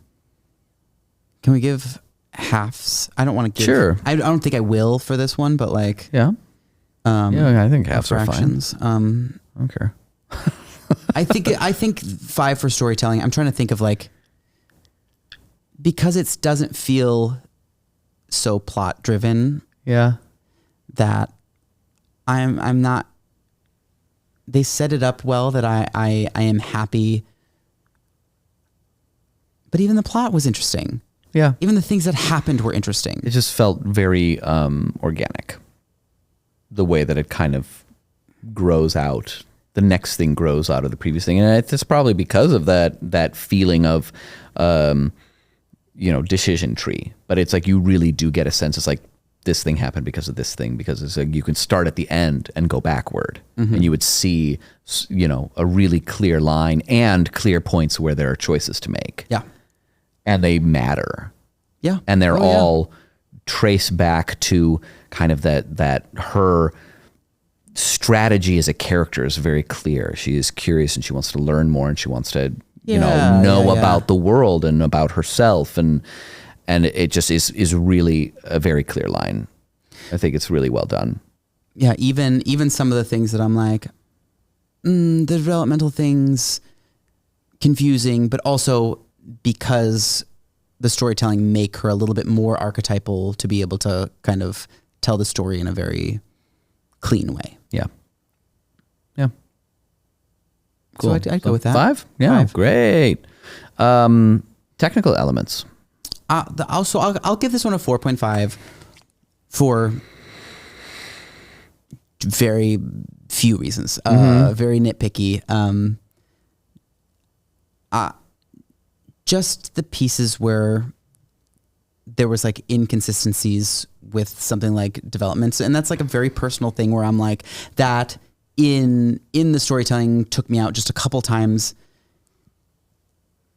sometimes beyond like this is like I don't like agree with it. There's just a couple times where I'm like, I don't know. Just like in the very minuscule times. And then because most of the imagery was so beautiful. Yeah. Some of these sets I was like, well, this ship, the floor on that ship does not have to be that beautiful. Like why, why is it these like some of those design elements are really, I'm like, is this has to be this has to be somewhere. Yeah. Because you would have spent an arm and a leg to build this thing. It's like you're somewhere, you're like in Morocco somewhere in some like beautifully mosaiced floor. I'm actually like very interested. I was very curious about some of these film locations. Yeah. I mean, if they built these, why did they spend that money? I mean, great. It was beautiful. It was gorgeous, but like excessive, if special. I'm like, but some of those spaces are insane. Yeah. And gorgeous. There was a couple, there's a couple moments, especially like wider shots with CGI, like the big boat, or even like the outside of Alexandria. Yeah, the slums. There's something that read as CGI, and not in like this is now kind of like art versus. And again, it may have been just like a little bit, just a teeny weeny bit. These are so nitpicky. Yeah, I think almost like even these two, I'm like, are those even warranting half a star loss? I'm not even sure. Yeah, I'm just like, these are just tiny technical things. I think it does. I was going to give it a 4 for that. For the CGI bits, even though like they were beautiful. They were beautiful. But there were some moments like rendered, when she falls on the stairs and suddenly I'm like, wait, was she going to run off those stairs? Like there was like stairs down to the slums and she was going to go run down to help them. And then we zoom out and he stopped her from going. And I was like, was that a run down to help, or was that like I can't handle this, I'm going to jump off? That's interesting. I didn't even think of that. I guess that was a question that I had asked, which makes that a very interesting. That's interesting moment. Certainly. Yeah. Huh. I assumed she was going to go help them. At any rate, there is just a broken stair. But when we zoom out, I liked what the slums looked like from up there. That was interesting. It's all very like Wes Anderson. So like a lot of the perspective really worked for me. A lot of this hyper saturation of the colors really worked. Yes, that's true. But then some of these zoomed out shots, some of them worked for me as art. And then some of them, especially if there were people in them, that was when I think it threw me. Sure. Because in that's when it becomes very obvious. It's like, okay, well, they're surrounded by CGI. Whereas when we get a wide shot of just like the ocean, and there's like blimps. The stairs, they zoomed out, and I'm like, it doesn't look quite. We just have the boat, and that's really cool design. But once you start throwing organic people in there, it's like different. Because then it's, especially with so much of the other stuff is a set or we're somewhere real and real beautiful things. And it looks really cool. So it's like when you have that next to each other, you're like, well, it's like seeing like a Star Wars movie without the puppets. And that sucks. The other thing was I don't think I get the fish lens. There's like a lot of fish lens in the first, I don't know, third of the film, especially when we're hanging around the doctor's home. And maybe it's something about like, we're seeing kind of from her perspective, sort of they're like what's going on. They're giving us a weird thing, but it felt like artistic and weird to be artistic and weird. So I think I'm giving it a 4 in design. It's similar in that, like, they're making it black and white, and that's, when you start life, you start in black and white, and that helps us. Like, but that was enough. Like that in itself was enough. I didn't need it to be like literal fish lens. Yeah, I guess especially when we had interesting perspectives. Otherwise, like they didn't need that one. They had other good perspectives. You're finding it like overkill. Yeah, it was like that was just like one too many. It's like take one thing off. Fair. Chanel. Come on. Take Chanel's advice. You could have just done one less viewpoint. And then finally, rewatch value. 5. I want to watch it again. I want to watch it again. I really want to see it again bad. I'm going to give it a 5. Yeah, I'll give it a 5. I do. Yeah. And I think it's fun. It's I a do fun too. I honestly was movie. very... So this was my point about the first third of the movie. Yeah. It was not fun.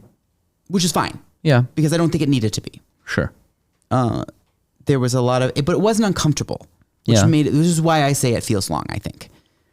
I think it lived in a place that was like, I'm not really sure what's happening. And I think it did it on purpose. Yeah. We're kind of like exploring what this is first. And they do it in a way that's like, we're going to throw some things that are going to kind of make you feel uncomfortable. Hold on. Yeah. Like, we'll get through it and you'll pick up that tolerance. Sure. And we're not going to just use like humor to undercut it, because we actually do want to feel those feelings. Right. And I'm finding value in that too. And a curiosity of what that's going to be like now that we've seen the whole thing. Exactly. Because now we've been tempered. It feels like a tempering. Yeah, I can go back and watch that with a different view. I just think the language is so fun, and I'm like, I'm sure I didn't catch all of it. I want to go back and like hear all of it it's again. It's not like a mystery either. It's so interesting. It's not like they didn't hide things from us. They didn't. Everything was on the table. It was so interesting. Yeah. And I want other people to watch it, and I want to talk about it. You know, like that's one I would love to see with other people. I don't know if I. It depends. I mean, it's like it depends what people. It's like very sexual. There's some like graphic, it's pretty graphic, which is but they do it in a way again that like they temper. There's like some like shocking moments, but it's meant to like. I do feel like the way they do it, it like by the end they're doing things that I'm like, that it's like the opposite of Saltburn. Yeah, we talk about Saltburn where they're like. It's like, why? We just licked a bathtub, and I'm like, don't do it, man. Why are you doing that? Like it. It's yucky. What did you say when we were watching it? You were like, I don't care for this. Oh, is that what I said? So stupid. As it was happening, you're like, I don't care for this. I'm so stupid. And it wasn't squeamish like that. No. And not in a way that's like, ooh, it's supposed to be. It doesn't feel like it's like supposed to be. Right. Like there is value to the shock that you feel. Yeah. That's part of it, yeah. But it's not. But not like a, gotcha. Right. Wow. Right. You feel weird now. Yeah. It feels different. Yeah. In a good way. Yeah. Great. That's our ratings. We did it. And then superlatives. Superlatives. Don't forget the superlatives. Oscar moment. Oscar moment. Wow. Oscar-worthy moment. There's some good. Oh, man. There's good ones. You know what? One of my favorite things, I don't know, maybe you're thinking the same thing, but like something that you brought up to me a while ago, and I was like, that's dumb. You're stupid.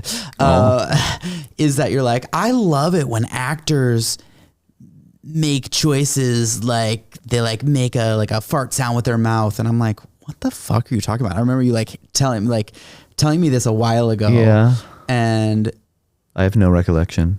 Ew.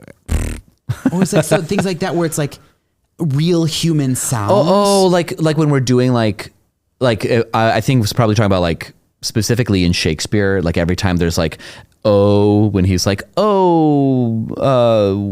light through under winter place, like that can be like some, you're supposed to just like a bleh. Yeah, it's not necessarily the word right. It is intellectually understood to be a release of sound or some sort of like human noise.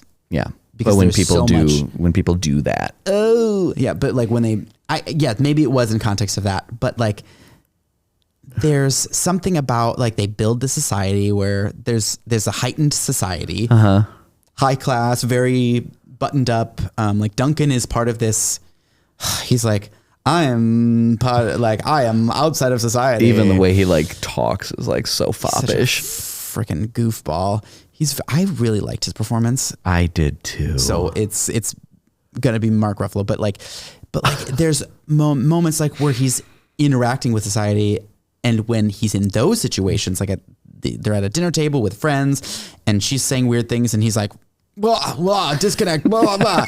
Shorting because like, he can't handle living outside of the social contract. Right. He's even though he's like, he's totally like living within the social contract, being like, yeah, it's totally normal for people to sneak around and do these like things in the dark. Like you just got to do it in the right way and people are okay with it. Yeah. He's totally living like he's the character that's like, let's break out of the social norms. And he does do it for her a bit. Yeah. But only not to really. an extent. Right. Yeah. And not really in the end. In her situation, like she's going to be trapped at the house and he allows her not to be trapped in the house. Yeah. Like he gives her the choice. Right. Yeah. He's not like I think the whole point, like the men aren't doing it for her. Right. That's the whole point. Right. Is yes, the opportunity is there because he hands her the opportunity, but she takes it. Right. But he has so many good moments. Like his rage his rage too, especially unbelievable. It's like staying foppish, but like being really pissed off. It's like he's like in this thing. Like at one point, he's like da da da, like he just like literally just like makes some sort of fart stupid noise with his mouth. It's so stupid, but it's silly enough, but also real enough. Yeah, and there's like I'm going mad because like I'm treating this person like anyone else in society, and they're talking to me like I'm insane. Like, why am I the crazy one? Like, where's our money? I gave it away. What do you mean? Let's get it back. Like, what do you? Yeah. Like these, but you slept with other people. Yes, I did. And you're going to tell me that's something I'm not supposed to have done. Like she caught on very, quick. Neil Simon, like the way that like those characters are like, one is like, you're supposed to be feeling like this, and the other's like, I'm not gonna feel like that because you want me to feel like that. Right. Like it feels very like that's Odd couple. Like I'm going crazy because you're not reacting in the way that I think that you should be reacting to this. Right. Yeah. And it like kind of drives him mad. Yeah. And in a way that like keeps him obsessed with her, which I think absolutely makes sense. Yeah. He like can't figure her out. So after having this whole speech about like, well, you shouldn't, I'm not one with constancy. You shouldn't rely on me to be here. And she's like, okay. And he's like, wait, what? Because it's outside of the social script. Yeah. He doesn't get it. He doesn't get this, this new person who's like doing her own thing. Yeah. And the way he's reacting to it is, wow, he's so good. He's so good. I also have a Mark Ruffalo moment. My Oscar moment is when she is now a whore in Paris. She thinks he's left, like he stole his money, is gonna go, and then she like walks outside and he's just like screaming in the alley, like pulling his hair out, literally pulling like a tuft of hair out, and she's just like, go home. And it's so funny that he's just like, and then he literally yells Bella a la Stella, yeah, a la Stella, which is so it's stupid. So dumb. And Bella, oh my god, the it way was they pull so that dumb. off, that is like this stupid, like so broad spoof or yeah, a parody. It's like it's so obvious and so, but the way they just kind of like blow past it and like keep it real, because he is obviously being performative there. Yeah, like that character is. Yeah, but not in a way that like, I don't know. It's like weirdly not. It's like the I believed thing. it. It's like he's dead serious. I believed it, and that's my Oscar. So Oscar dumb. For Mark Ruffalo. So fucking dumb. I mean, Emma Stone is fabulous in it, but yes, everyone is actually. I think it's really well done. But Mark Ruffalo, that moment, I'm just like, oh my god, it's so good. He's so freaking funny. Okay, so unearned moment.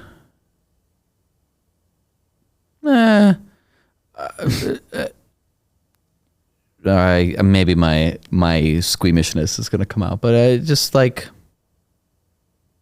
You don't need to put an apple in your vagina. I don't know. Yeah. You didn't need to do that. It like just it extended the masturbation scene. Like we already saw her. I guess my thought on that is only that like that it's like one of those things that people like kids do. Yeah. Yeah. Sure.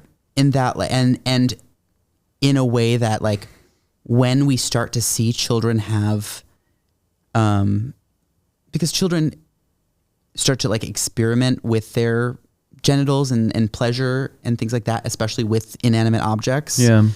Like when we see little kids humping things, like Big Mouth kind of did it too. Like with like, I think Missy. Yeah. Like, she's got that doll, that weird caterpillar thing. Yeah. Where like, she's like a young child, like having a sexual experience with a toy. Like there's something that like we feel like we need to stop. Yeah. Yeah. Maybe that's what I'm feeling. Exactly. And I'm like that. Maybe it is totally earned. And I think most of the time people are expecting that reaction. Yeah. To create sort of shock value and discomfort. But this is like, I think it's like very directly like asking that question. Like, is this something to feel weird? We're actually looking at that and how uncomfortable it's making people feel. Yeah. And whether or not they should be feeling uncomfortable about it. Yeah. Like it's very I might amend it then. How about you give me yours? I might have to think about that. That is a great question. I feel like I've had a couple. Some of them I've like literally already changed my mind on just talking about it. One of them being, I'll talk about some of the things. Just maybe I'll get there. I thought about the other baby woman. And how differently she developed. Yeah. And of course, like while we were having this discussion, I was like, oh. It's literally like he doesn't give her the relationship. Yeah. So she's not developing. She's not incentivized to do it. Not until that maid she starts developing later in the film because the maid is like really taken to her. Yeah. They start having a relationship. They do. Right. And she's not going to develop in the same way. Like they're pieces of the relationship in, like Godwin imprints some of his curiosity onto her because of their relationship. That's kind of, and he allows her to explore in the morgue of the house. Right. Like you do. Yeah. There's a morgue in his house. Yeah. Which is like, why are you letting that kid play with dead bodies? Yeah. But why not let that kid play with dead bodies? Just the dead ones. Just the dead ones. That was, That's very funny. I want to cut up a body. I do wish in terms of having there be some sort of like, I'll say that only in that it like leaves it inconsistent on why the physical and because it seemed with her, the physical was developing faster than the cognitive. Yeah. Both very slowly though. And it made me question, like, does that mean she was just special? Does that mean like, what are you actually telling me about how those kinds of creatures develop? And now we have more than one to look at. And is it just like everyone develops differently, which is a real thing, obviously, but there's like, it makes me ask more of a question about the consistency of that device. All right. Yeah. So I can stick with that. That while it is effective in the storytelling, because it pulls me out by asking those questions, I'm now in a different place. Got it. If that makes sense. Yeah. All right. Yeah. I'm maybe I'll just pivot just a little bit on mine, and it's just maybe generally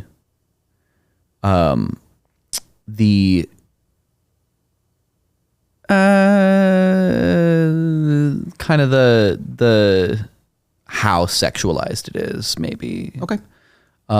Yes, there's a big focus on. There's like a really big focus on it, and that's part of the point. I don't know. I maybe it's even related to like what we've talked about, just like what bits of her cognition, like she's very adult in these ways and very childlike in these ways, right? And where the two, it's like. The whole masturbation scene in the bed is like very like finessed, and it looks very like deft. She's very good at it, and then she can't pat him on the back. Right. So there's something there. Yeah. Well, I'm curious based on what you said. because Yeah. like it's hard for this one, I think, because like the things that kind of like stop us and make us ask questions. It's like kind of part of the point, and that is makes it hard in for the sure. storytelling. It's just like what are the pieces that actually like halt the storytelling, and you can't discount the things that make you stop and think. Yeah, that's true. So it makes it difficult to say like what is unearned, because they set that up. It's kind of like what we talked about with Emperor's New Groove in a completely different way. But like they set it up where it's like, it's all this. Right. That's just okay, that one's that moment. more obvious to me that it has nothing to change. And maybe this doesn't either really, I guess. I don't know.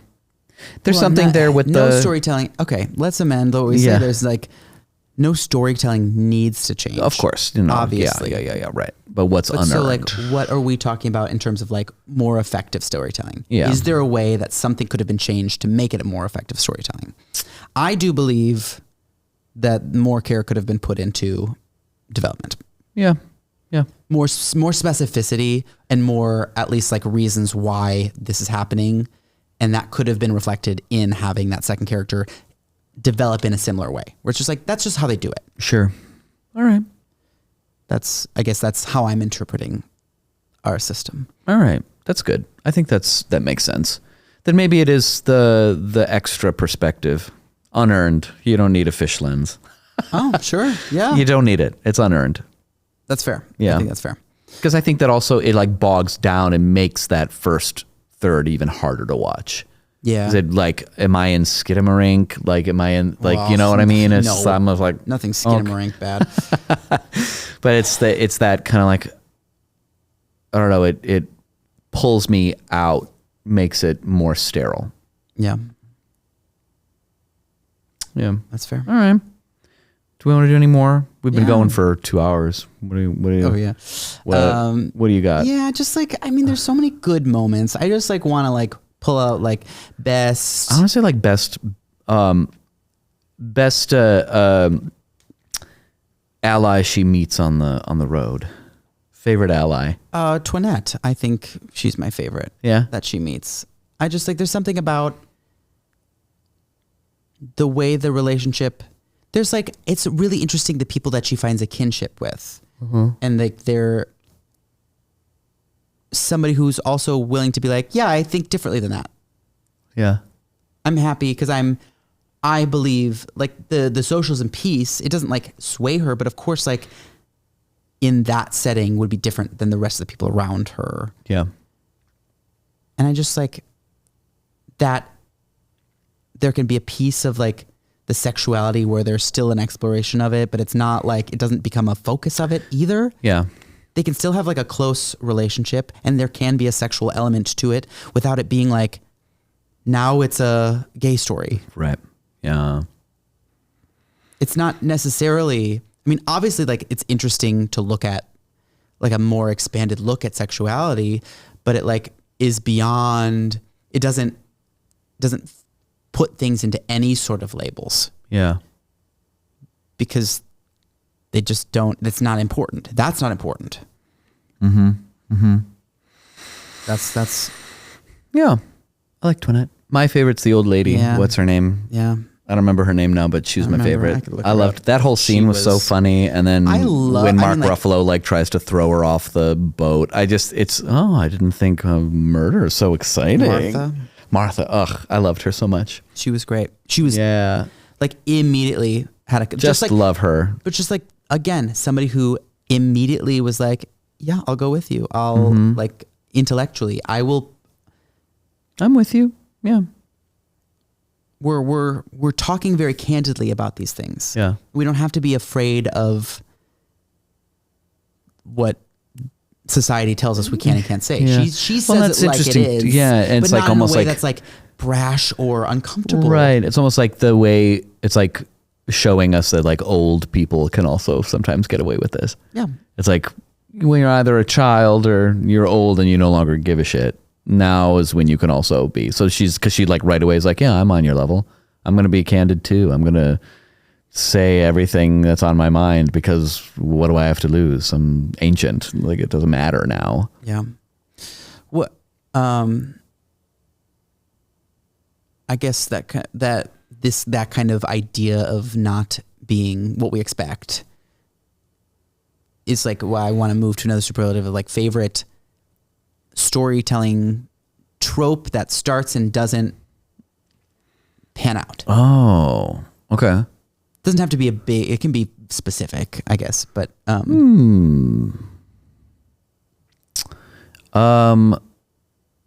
favorite storytelling trope.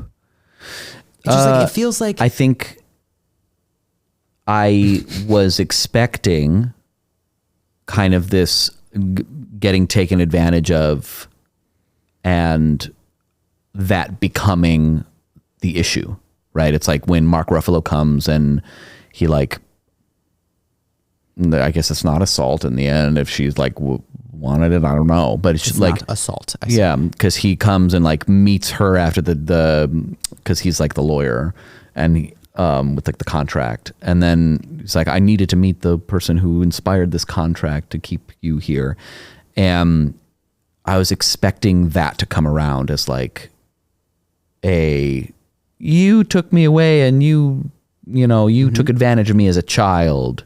How dare you? And that just was not, that didn't come up at all. Right. She had no qualms about that. Because she's like, I wanted to go, so I went. Right. I wanted that. He showed me a thing and I wanted to do that, so I went. Yeah. Yeah. It didn't come around how I thought it was going to. Yeah. I was going to say similarly, I guess like they sprinkle villain tropes all over the place and never really, until like the last guy, I feel like they really like the only real villain. Packed him. But even then, like they don't treat him the same. Yeah. But the most, because like she's actually in physical danger. Yeah. It's like, it's not even in I guess it's in self-defense. It's in self-defense, yeah. Because she has to make a choice that is like, he's literally gonna circumcise me. Female circumcision. It's really like horrible. I honestly, even when I was talking about how vile he was, I forgot about that piece. Oh God, he's vile. I actively forgot about. I mean, like they packed it heavy hand on villain thing, but like we see there, like I keep being like, oh, the woman who runs the brothel. I know she's gonna be she's gonna be bad too. But then you kind of see the pieces of it, and they don't. It's not like in a she's cold, but she has a heart of gold. That's not really the thing. No, she's kind of she's a weirdo. Yeah. Bit of a firebrand. She's all over the place. She bites her lobe. She bites her belly. Like it was like she's a biter. Very it's weird. Yeah. But like they're not like, again, that's why I feel like when you're like, I feel like this person's good, this person's bad. I'm like, no, they do things that have different consequences. Yeah. And most of them aren't like, you did the one thing and now the social contract is ruined. And so now, because like she doesn't fucking care about that. Right. She learns from that woman. She learns from that man. He physically has to like try to drug her. Yeah. And then it's like, because even at one point with Duncan, she's like, so the choices are marry or you're going to kill me? And he's like, no, not really. Yeah. Right. Very funny. And then she actually comes upon that choice later. Yeah. And then she's like, oh, this is actually, sometimes it does get to this choice. Yeah, right. So I have to make different choices based on this experience. Right. Right. Even then she's not like, see, he was bad and evil. Yeah, that's really interesting. But she did say, yeah, he could be improved, which is not the same thing. Right. Wow. So the evil villain tropes that don't come to fruition. That's really interesting. Both of us felt that. That's very interesting. Cool. All right. I think we've talked about plenty. Thank you all so much for joining us for this episode of Two Grooms, One Plot. Follow us on all of the socials. Subscribe on wherever you listen to podcasts or on YouTube, because if you're not watching the video, you should. We're handsome. So we'll see you next time. Thank you so much. I'm Pavi Proczko. And remember, there's no lover like a good apple. Wow. I hated that. I'm Colin Funk, and remember, I mean, this is development is all connected. You can't just pull out one piece. They're all connected. Yeah. So it's important. Thank you. Bye. Thanks for listening to this episode of Two Grooms, One Plot, a Pavitas Productions project, hosted by Colin Funk and Pavi Proczko. This podcast was produced by Chicago Podcast Studio. Our opening cartoon was created by Gloriu, and our theme song was composed by me, Pavi Proczko. If you enjoyed this episode, please subscribe to our podcast on Apple Podcasts, Spotify, or your favorite listening platform. You can also follow us on Facebook, Instagram, YouTube, and TikTok at Two Grooms, One Plot for updates on new episodes and behind-the-scenes content. If you have any feedback, comments, concerns, or kudos, you can email us at twogrooms1plot@gmail.com. Please rate and review us wherever you can. It would help us out a bunch. Thanks again for listening, and we'll catch you next time.